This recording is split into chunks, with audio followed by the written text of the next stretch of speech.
I need to make the following public service announcement.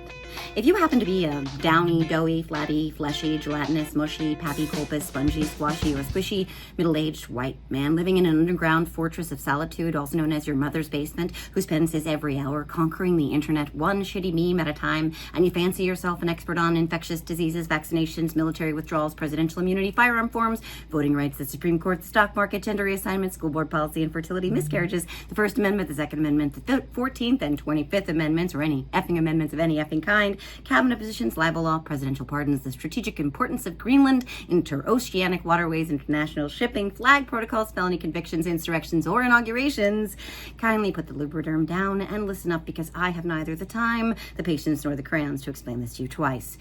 You are an effing idiot, not an effing genius. And while you may be an expert on basement-dwelling sloth-like agility, cadaver, pale skin, and not being worth the sex your parents had, you are not, in fact, an expert on wildfire management. Yes, I'm quite sure you've scoured every terrifyingly dark, circle-jerking corner of the internet for your facts, and I have no doubt that members of your incel crackhead chat room worship you as the Wi-Fi warrior you and your marker-modified Burger King crown proclaim yourself to be. But the sad, sobering truth is that your virtual realm reality only exists in your real food-starved mind, and down there in your subterranean sanctuary kingdom of one. So please do us all a favor and take your Trump was right forest floor rake and shove it where the sun don't shine. Thank you.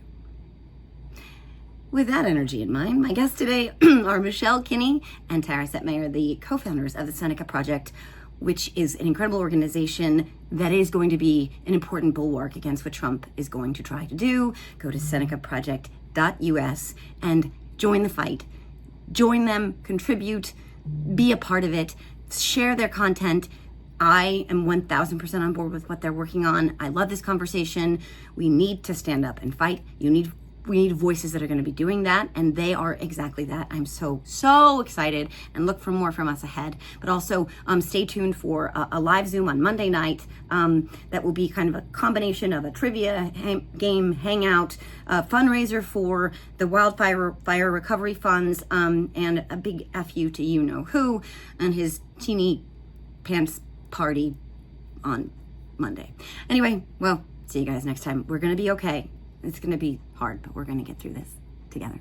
Welcome to the Are You Effing Kidding Me podcast. Tara Setmayer and Michelle Kinney, co-founders of the Seneca Project, but also new friends of mine in the case of Michelle, but old friends of mine, not old, but, you know, Tara and I have been sort of talking for a while now, and I'm very excited to have both of you for the first time on my podcast together. We have a lot to talk about. As you know, I am a huge fan of the Seneca Project, like massive fan. I think about the American Girl video and I instantly, like, the hair on my arm stands up. So, but I'm also excited for the path ahead, be able to, you know, help uplift what you guys are doing because it's so incredibly important. But let's just start with a check-in.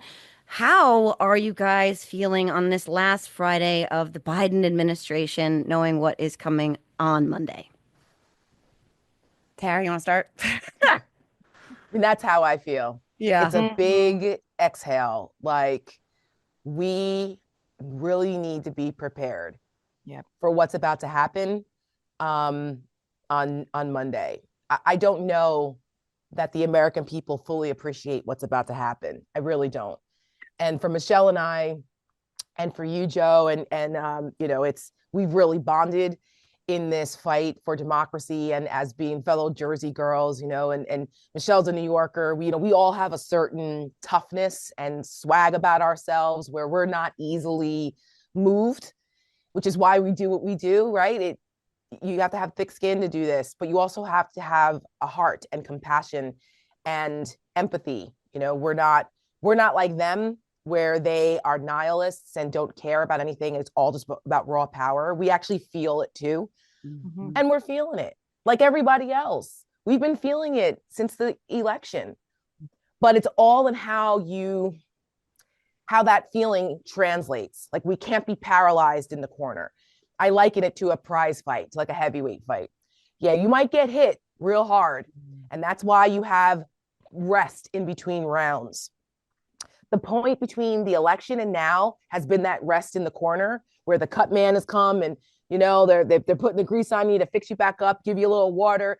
You take a breather. They give you the pep talk. You recalibrate your strategy, and you get right back out. Because if you sit in the corner too long, you will get counted out in that fight.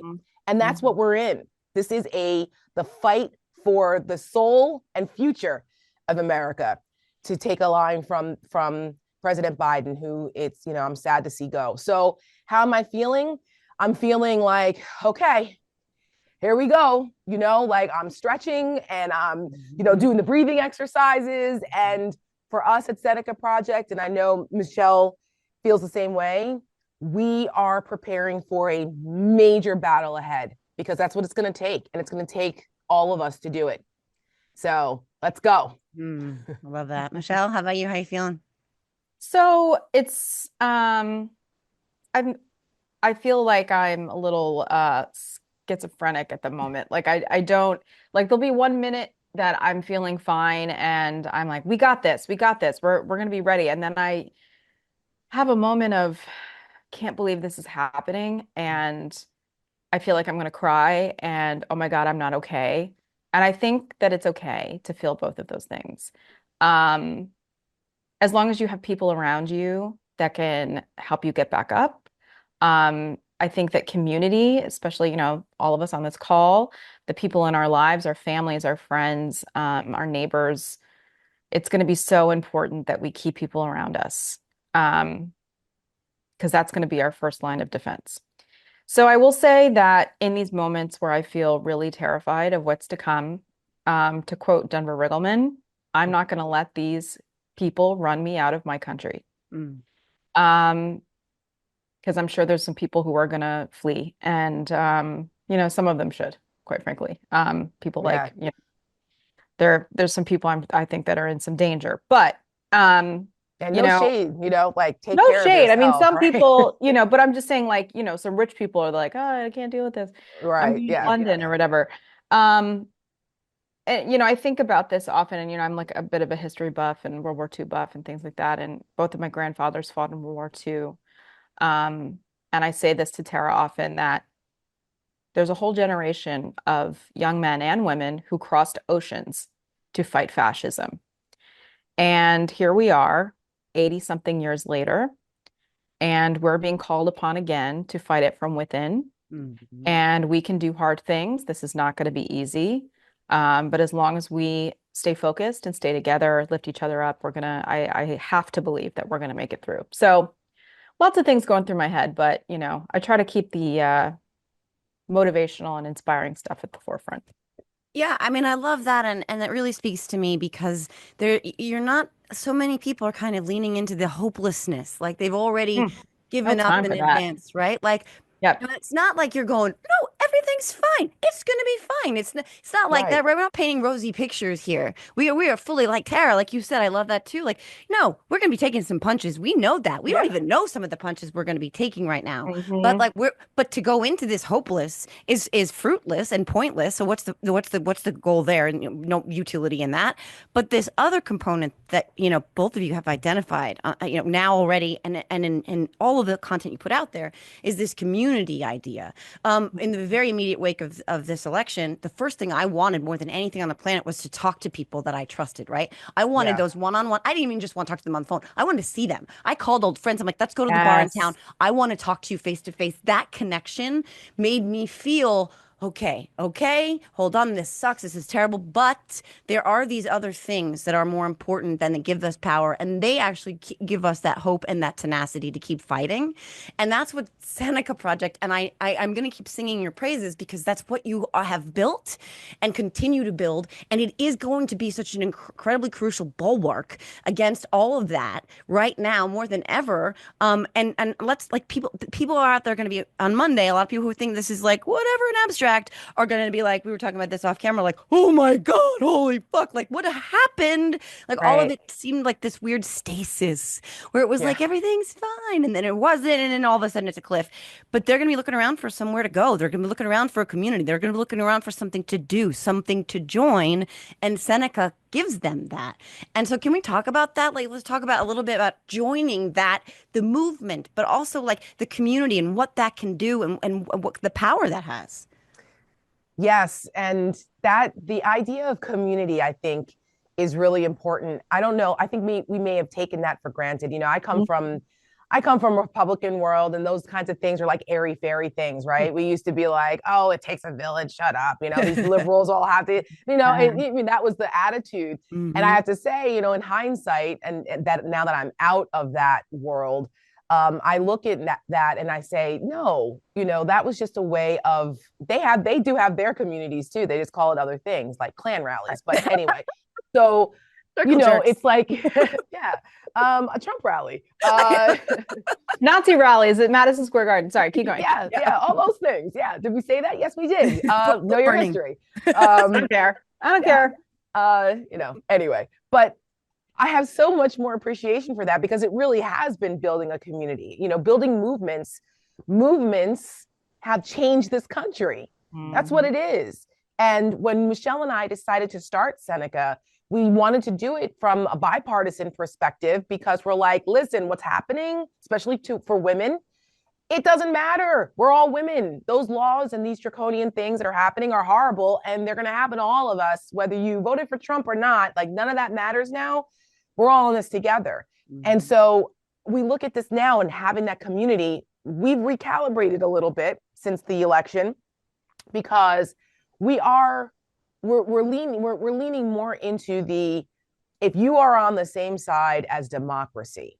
Yes. Because right now, right now with a fight, it really isn't about partisanship because the Republicans have shown us who they are. And if you are still supporting Donald Trump and MAGA and what they do, maybe we're not on the same side. We're not, because there is no gray area when it comes to fascism. There isn't. And the people who think that they can be fascist light, they've got another thing coming. Like, there is no middle ground here with this. So now if it comes to legislation and like things where we all agree and the foundation of it is a good thing, fine. But we don't have to obey in advance to your fascist, quote, mandate that you think you have. No, you don't. No, you don't. So for people who feel hopeless because they see that Republicans are in charge of everything and it's the Supreme Court and all this and all that, it is not completely hopeless. It's not. They want us to feel hopeless. That's part of the tactic. That's part of the death by 1,000 cuts to keep bringing you down, beating you down. That's why I always say offense wins elections. Offense wins. You have to know defense in order to break it off, the wax on, wax off of politics, but you got to come back with the punches or else you're going to be in a defensive crouch the whole time. And that's why for us at Seneca, we've recalibrated where we are trying to build that army of Amazons, as I like to call it. But we're welcoming to everyone. But our focus is obviously building up women and women's voices and women's perspectives on things because we're under attack every day with this. Yeah. You know, Ruth Ben-Ghiat, the historian, is on our advisory board. And she, in her book, Strong Men, talks about how in authoritarianism, women are considered enemies of the state, just like the press and everything else, because if they take agency away from women, they can control us. Very Handmaid's Tale. Yeah. But that didn't come out of thin air. We've seen what happens to women in history in these types of movements.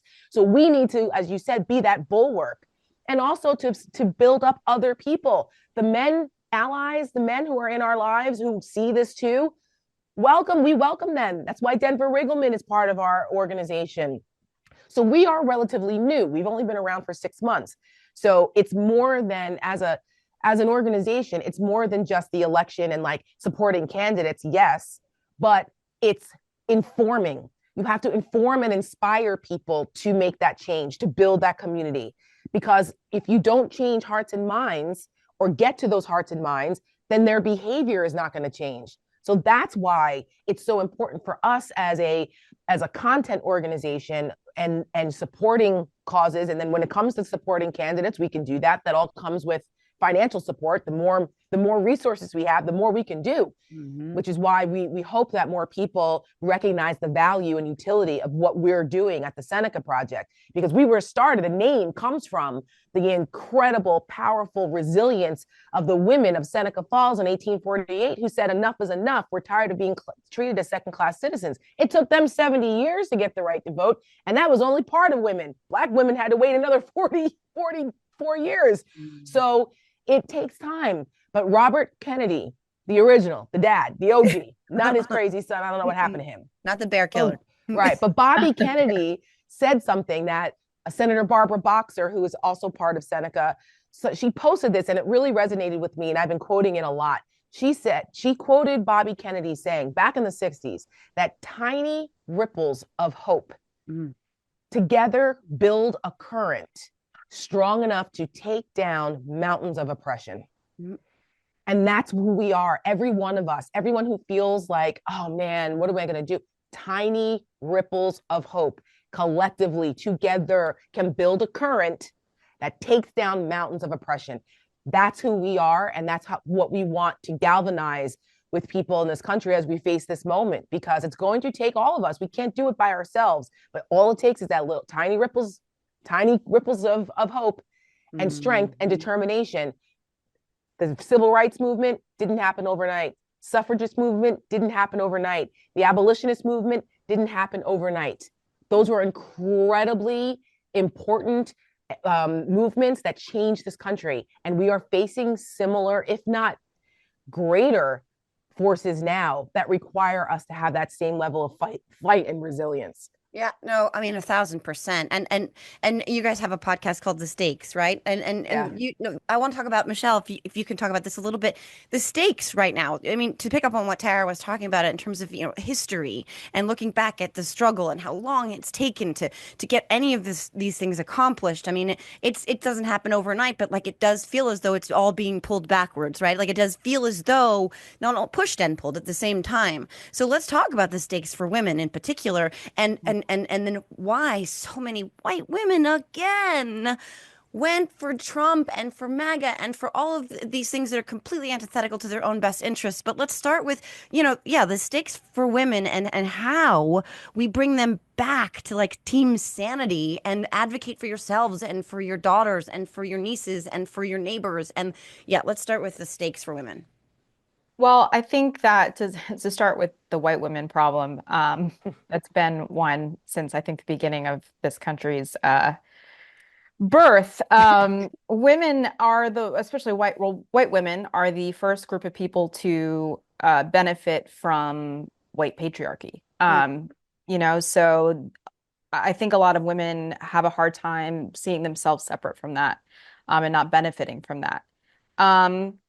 I don't know, you know, I thought having a constitutional right taken away was going to be enough for some of these women, and I think it was. There was a lot of women in the suburbs, specifically college-educated women, Gen X, millennial women specifically, also, that, you know, I made the right choice, but a lot of them didn't. You know, the stakes are bigger than abortion even, which I hate even saying, because abortion, you know, our freedom to choose what we do with our bodies is such a fundamental human right for any human being to make a decision about what we do with our bodies. But it's more than that even. It is our freedom to just exist as human beings, as citizens in this country. It wasn't that long ago that women couldn't have bank accounts without a man signing off, or a credit card without a man signing off. A home loan, could not own land. It wasn't until the 90s that a law was passed nationwide that says it's against the law for your husband to rape you. So I say all that with, if you don't think that they're not coming for all that, I got another thing. You got another thing coming. Because you might not care about politics, but politics sure as hell cares about you. And for every minute, and Joe Biden says, which we usually you hear like all politics is local, but Joe Biden recently reminded us that all politics is personal. Yeah. And it's personal. It's true. Right. From, you know, your right as a woman to make a choice about your body, to your cable bill, to your, you know, water bill, everything about your life is Mm-hmm. politics. Mm-hmm. And, you know, I think that there's a large swath of this country that has been conned once again. Mm-hmm. And white women are a big part of that. Yeah. Um, they believe the lies. They believe the lies. And, you know, I think again on Monday at 12:01, there's a whole lot of people in this country are going to wake up and go, "Oh my God, what have we done?" Yeah. Yeah. And that's why, you know, we say also we have to hold the line. We have to hold the line. We Mm-hmm. cannot allow them to take more from us. Mm-hmm. Um, we're not going to win every battle, but we have to be smart about what hills we're going to die on. Mm-hmm. And as women, it's, you know, we have to stick together. And I mean, I think about Black women just at the breakfast, the MLK breakfast that Tara was at the other day, listening to Jasmine Crockett's speech. I'm like, Black women show up for this country over and over and over again. Mm-hmm. And they get left in the dust more often than not by white women, by white men. Um, and they love this country even when this country doesn't love them back. So I think that so many of us have so much to learn from the Black women that are the backbone of the Democratic Party and the backbone of the civil rights movement. You know, I look to them really for resilience. Yeah. Because white women, like, man, we're new to this. Let's Mm-hmm. be real. So you want to talk about the long game and being able to stay in it and keep your hope up and not give up, still be able to keep a smile on your face and love your family and not let it ruin every single day of your life. Look to the Black women of this country. Yeah. No, 100%. They keep Amen to getting that, up. sister. Yeah, there's not even a question. They just keep getting up. What are the choices, Yeah. right? They You don't have a just choice. right, and that's what we have a lot to learn. We have a lot to learn because yeah, a lot of people in this country are so disconnected from reality. You talked about fascism before. Like if you think about it, you know, the huge majority of this country doesn't understand what that actually means, right? Like it's an Yeah. abstract because they've never had to contend with Yeah. anything like that. So they're like, oh, sure, maybe a strong man is what we need, you know. But obviously they don't have any sense, and they'll know when they know, right? So it's like you don't know till you know. Well, you're about to find out. And Republicans, that lie, that con that you're talking about, that they sold and so many people believed because it was the price of eggs nonsense. They're Oh, not lying. please. They're not lying anymore. Now they're saying this stuff out loud because they've gotten power. So they don't need to woo you anymore. So now they're going to cut Medicare and Medicaid so that they can get this millionaire, you know, Treasury secretary to not increase the federal minimum wage, but to do what? To expand the tax credits that have already saddled our country with Right. almost $8 trillion in debt. That's what they're doing, and they're not lying about it. They're going to give Elon Musk his own office in the Eisenhower building. They're Which going to is have, right? insane. Right, right. Look The who's sitting. Russians don't even do that shit. I know. Look who's No. sitting on the dais or whatever you call that. They're sitting with his cabinet. It's going to be Bezos and Musk and Zuckerberg and the TikTok guy. And I mean, they're not even pretending to hide it, what they're doing anymore. And I want to get into that because I want to get into the inauguration real quick because you guys talked about this on the stakes too. There is this maddening, like, comply and obey in advance trend, particularly as it relates to men. I've seen, at least in my opinion, the trend has been powerful, rich white men. But even some of our elected No. officials, right? But even some of the Democrats are like, oh, sure, we can work with that. And it's like, you guys have Oh, been F that. saying this is Hitler. You have been saying, rightfully so, this is oligarchy. This is fascism. Like, look at Biden's address, his farewell. He's identified oligarchy is a threat. The abuse of power is a threat. You've all been saying that. And then you're going to show up smiling faces to be captured on, you know, for all history, like normalizing this stuff. You know, we saw pictures of Hitler, the same thing, where they were like, oh, smiling with, you know, the outgoing whomever who thought, oh, this is fine. Do you want to be those people? But this, like, idea of obeying in advance. Let's talk about that. I don't know who wants to take that one, but it is maddening. Well, I'll take it since I'm wearing it. Oh, right. There you go. Right. Mhm. We've really latched onto that even before some more prominent folks started to do this, because we saw the media starting to do it prior to the election when the Post and the LA Times, right, were refusing to let their editorial boards endorse. And Timothy Snyder, another historian who has written incredible books about these things, and they're easily digestible books, like Ruth Ben-Ghiat's book, Strong Man. If you have not read it, folks, please read it. It's really instructive and an easy read, and will help you understand the nexus of history and the moment we're in now, so that when we do compare Trump and the MAGA movement to Nazism and Hitler and Mussolini and fascism, all of those things, we're not being hyperbolic here. We're not just freaking out and throwing those terms around lightly, because in the past it used to be verboten to say those things, but now we are literally in a historic moment that mirrors how Germany happened. Don't ever question how Germany happened. Don't ever question how fascism in World War II happened again. I will never ever question it ever again. Me either, because we're watching it right now in America. So we have an opportunity to stop this. And, so far we've blown through the first chance, but we still have chances to do it, because Hitler got elected and everything he did was legal. And he dismantled the democracy in Germany. 6 months. 6 months. So don't look at us like we're the crazies here, okay? So the will not obey in advance. And we decided that we were going to latch onto that, because that's what Timothy Snyder talks about in his book On Tyranny as rule number 1. Do not obey in advance. And there's a reason JD Vance is attacking Tim Snyder on Twitter right now. Oh yeah, that's right. Because again, he's one of the voices that is leading this pro-democracy movement. He's smart. He's an educated person. These aren't the people that the MAGA movement wants speaking to us and inspiring us. That's right. And when I saw that JD Vance attacked him the other day, I was like, of course.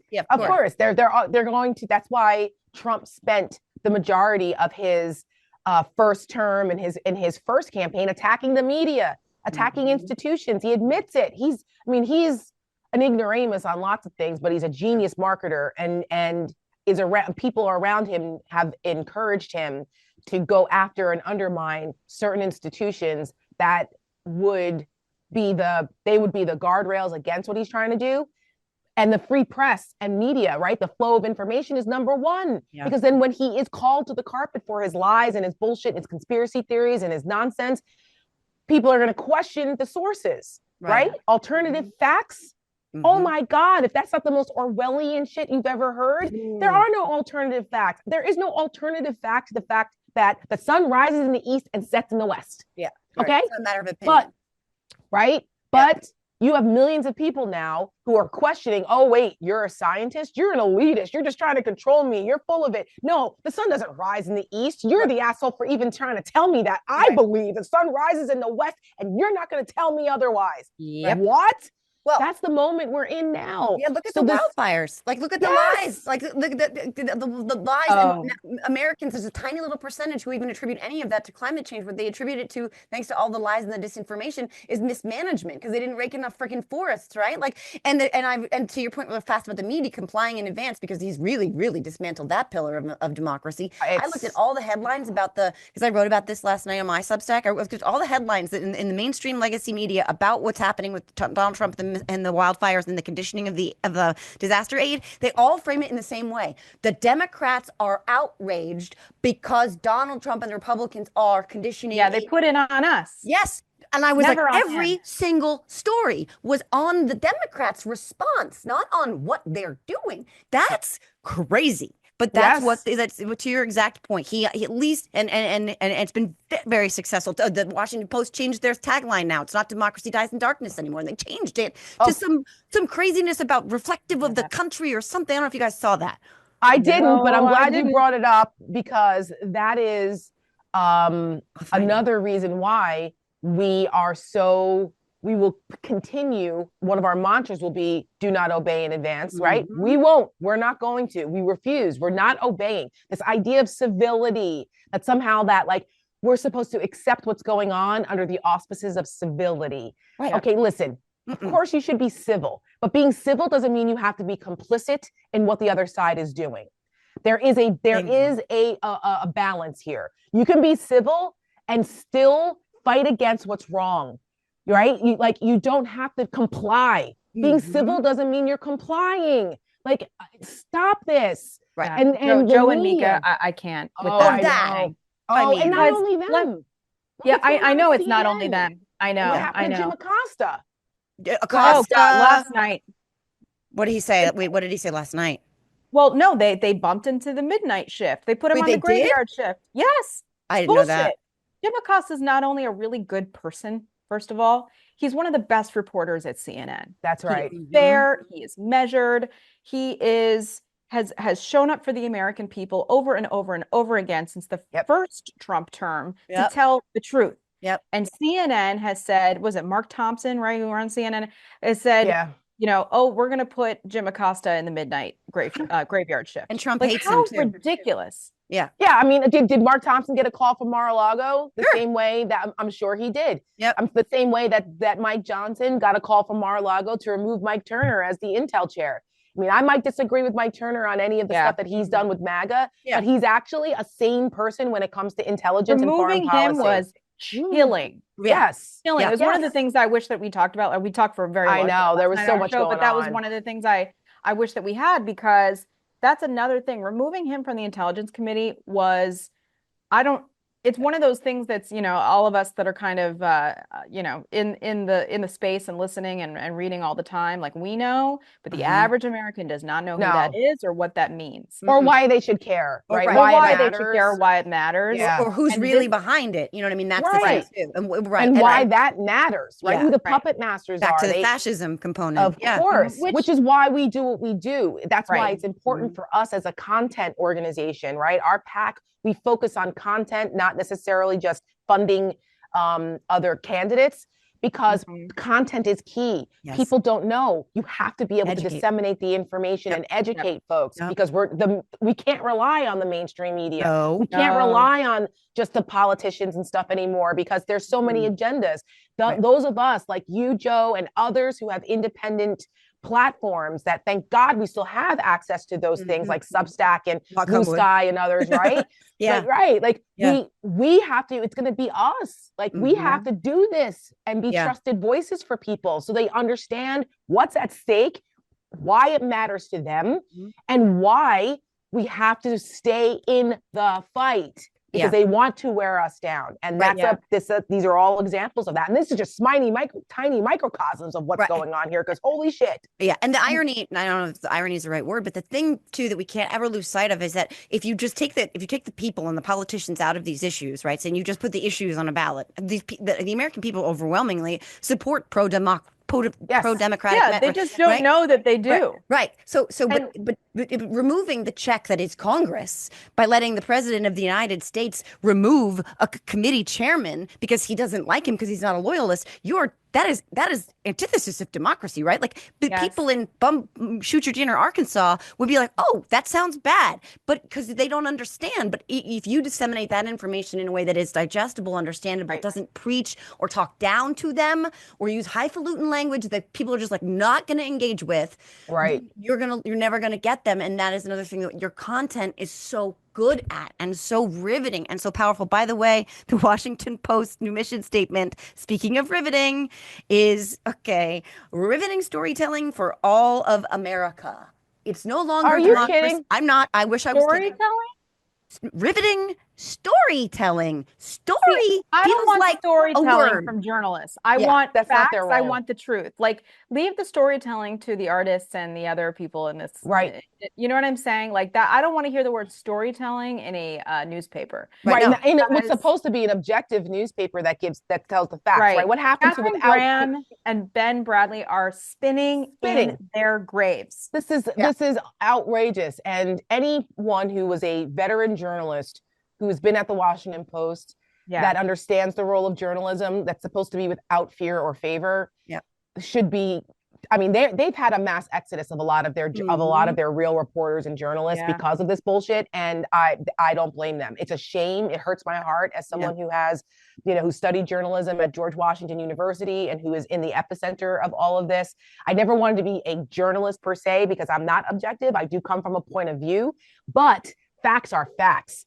And the role of journalism is so incredibly important. And to watch these guys chip away at this, and these billionaires and these people like the oligarchy, the fact that we're even using terms like that.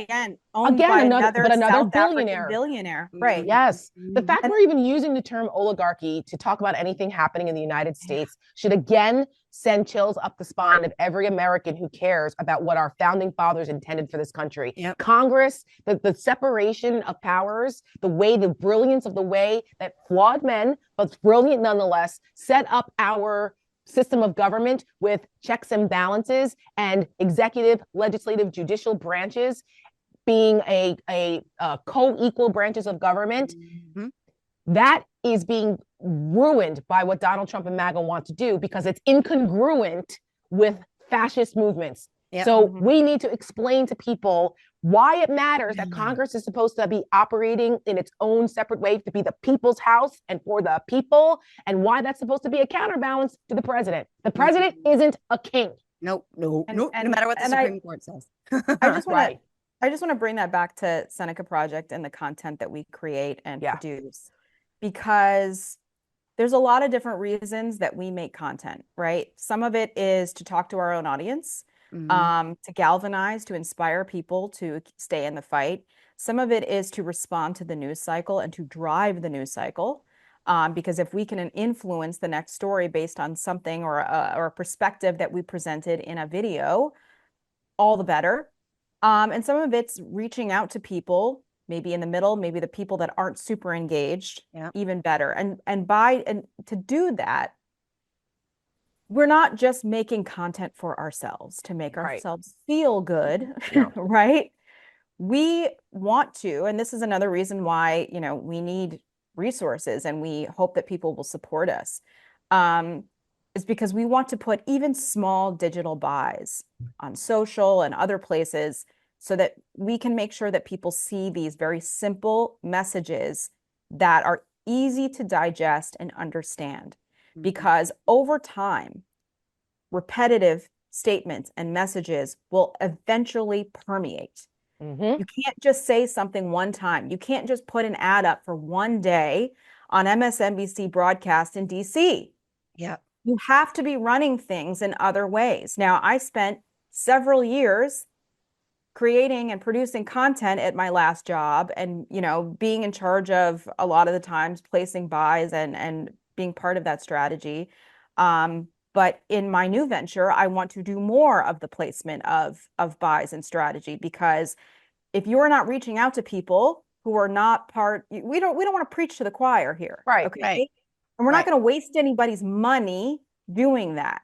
It is very, very important that we are, taking every single dollar, every penny that is given to us generously and putting it to good use. And, Tara and I live, eat, and breathe this. We entered this fight because we care. And there's a lot of people in this fight who entered a lot of people who entered this fight for different reasons. And some of those reasons are ego. Some of those reasons are money. Yeah. And some people entered. Reasons. Right. Michelle and I learned in our travels, some people do this because it's a business. It was a business decision to get into the pro-democracy fight. Yeah. It wasn't a business decision for us. No. And for a lot of us, we don't have the luxury of being that flippant about those decisions, especially as women in this country, for me as a woman of color in this country, we don't have that luxury.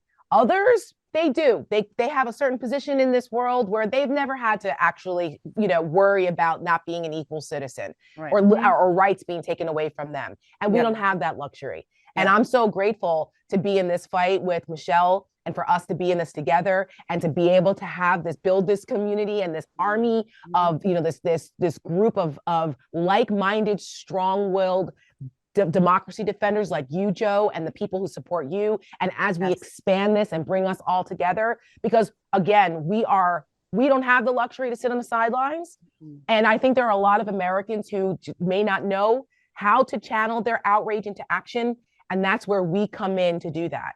You learn from past experiences. Michelle is the chief content officer of the Seneca Project as my co-founder, right? She is the creative genius behind most of our content, and we get to work together on this. And she's put together an incredible team of like-minded people that don't come necessarily from politics. They come from other industries, which is why our content and our ads look so much different than everybody else's. We are not from the establishment. We don't answer to the establishment. We love our Democratic friends that are in the establishment, but we are also here to be disruptors, to say, you got to play the game you're in, folks. You can't keep doing the same stuff over and over again, because that shit didn't work. And we're here trying to tell you, like, you got to talk to people like normal human beings. You need to shed all that other crap and that the normal way, the old ways you used to do things.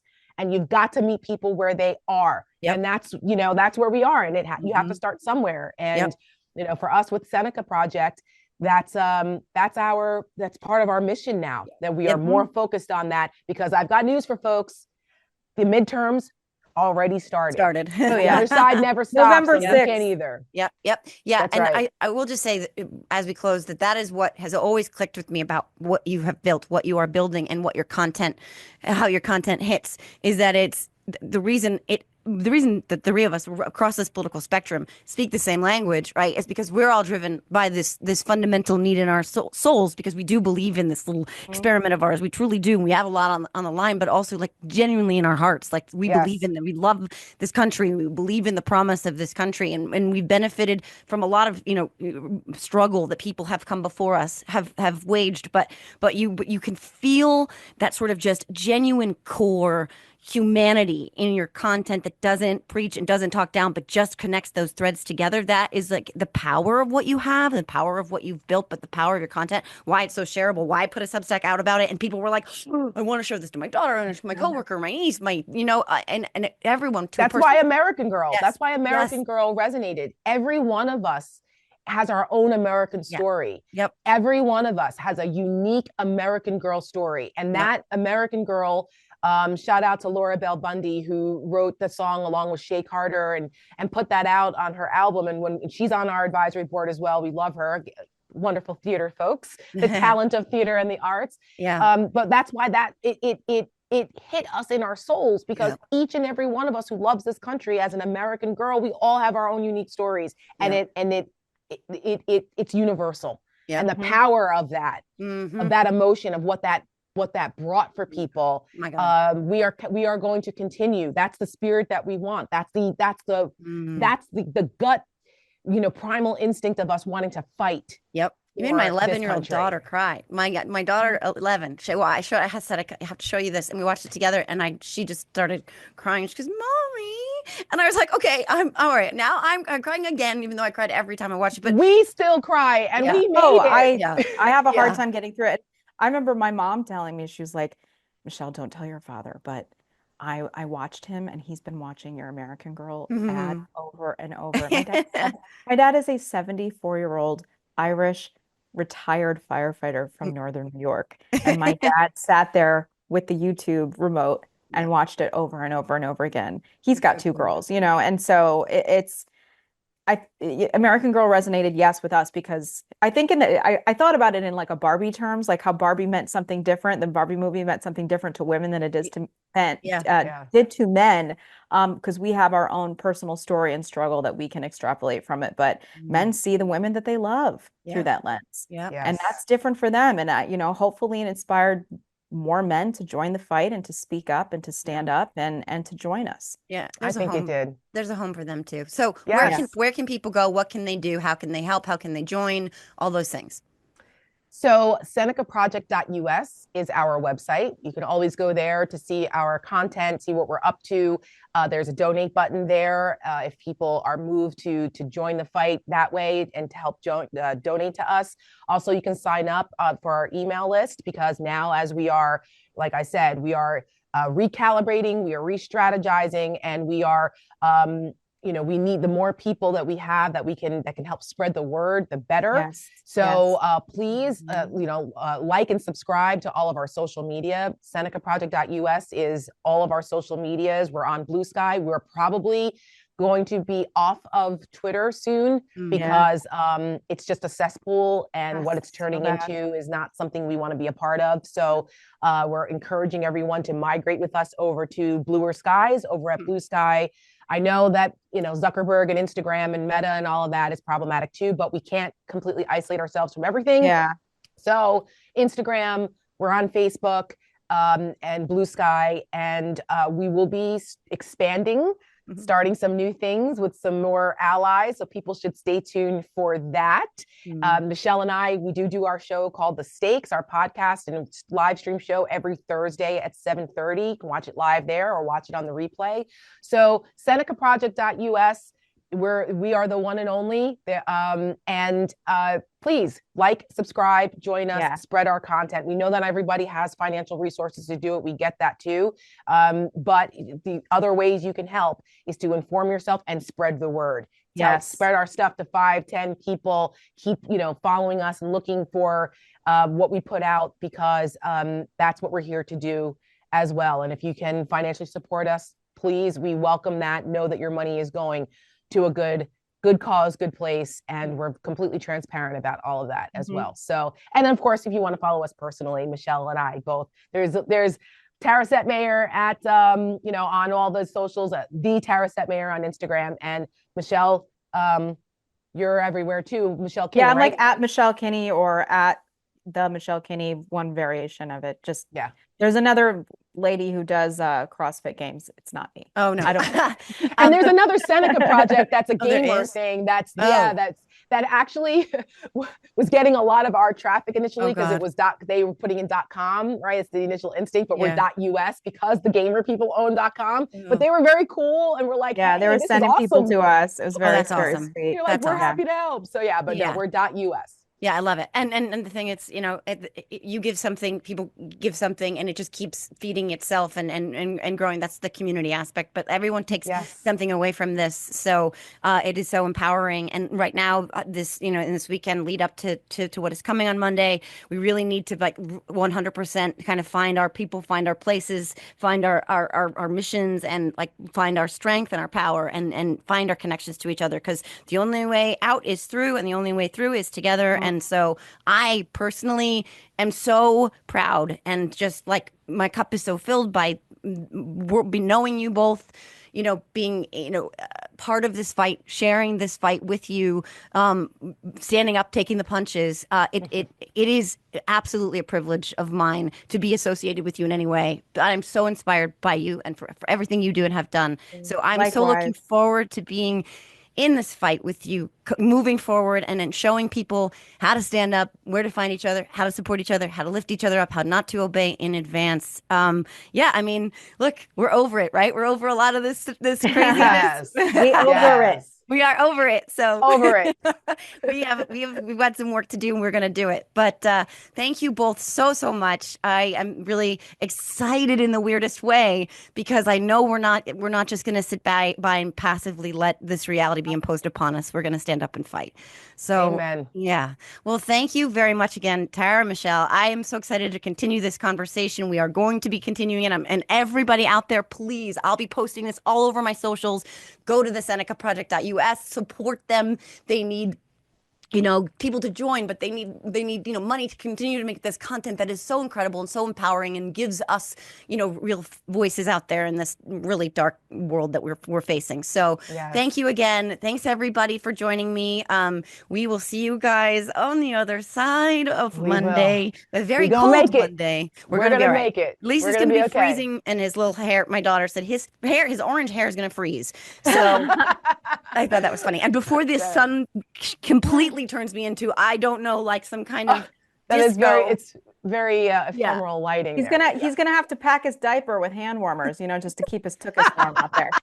Put those little, what are the hot hands in his butt? Yeah, the hot hands. Just put them all up in there. Oh, that's I'm perfect. sure that'll make the smell even more pungent. Exactly. But don't be downwind from DC. Hopefully Bezos will get a nice whiff from where he's. Yeah, no kidding. Well, look, together we can win. Together we can do this. Together we will make it through. And building these coalitions is so incredibly important. And we're grateful to you, Joe, and all of your all of your folks you've created a huge community too of amazing people, and we're so appreciative to be able to talk and outreach and build these coalitions together. So thank you. Somebody said we were stronger together once, but yeah. We'll just, in that. Okay, thank you guys. Thanks everybody. See you next time. Bye.